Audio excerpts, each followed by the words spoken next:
Hello, mayong buntag mga kahumay. So,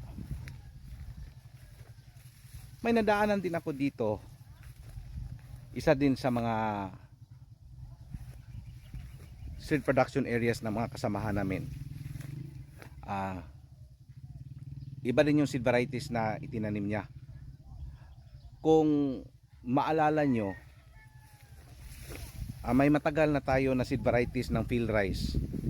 Pero masarap po masyado ito na bigas.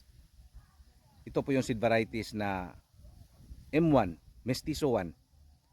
Ano po ito? PHB 72H. PSB 72H. Okay. So,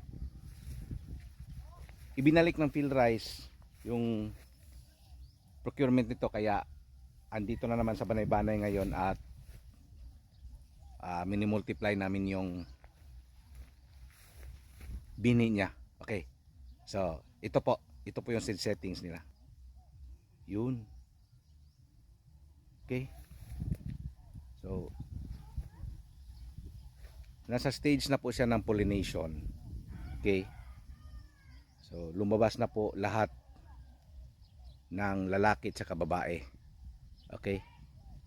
So, nasa pangatlong araw po daw ngayon ng pollination. So, ito po yung lalaki. At titignan nyo. Yan. Ang haba po ng uhay. Okay. Tapos, nakikita nyo yung puti na yan. Yan po yung ano niya, pollen niya. Okay, so kung pipitikin mo yan, magkakaroon niya ng mga parang maliliit na alikabok. So, ito naman yung babae.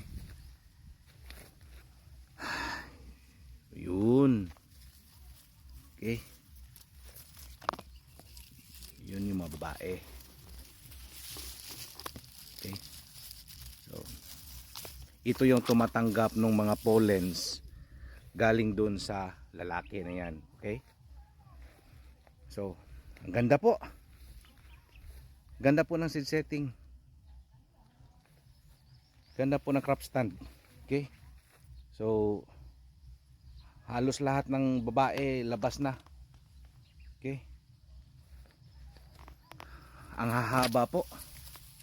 Hahaba po ng mga uhay niya. Okay.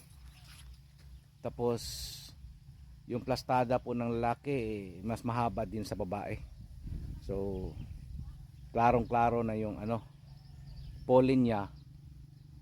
Pag ginagawa yung pollination, supplemental pollination,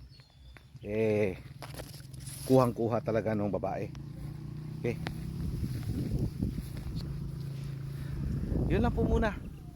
Update ko lang po kayo regarding dun sa mga seed varieties na itinatanim namin ngayon ng Davao Oriental Seed Producers Cooperative under po ng field rice.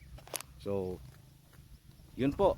Ito po yung Mestizo 1. Okay? Mestizo 1 po na seed variety. PSB 72H. Yung kanina po na ipinakita ko, Mestizo 20 po yun.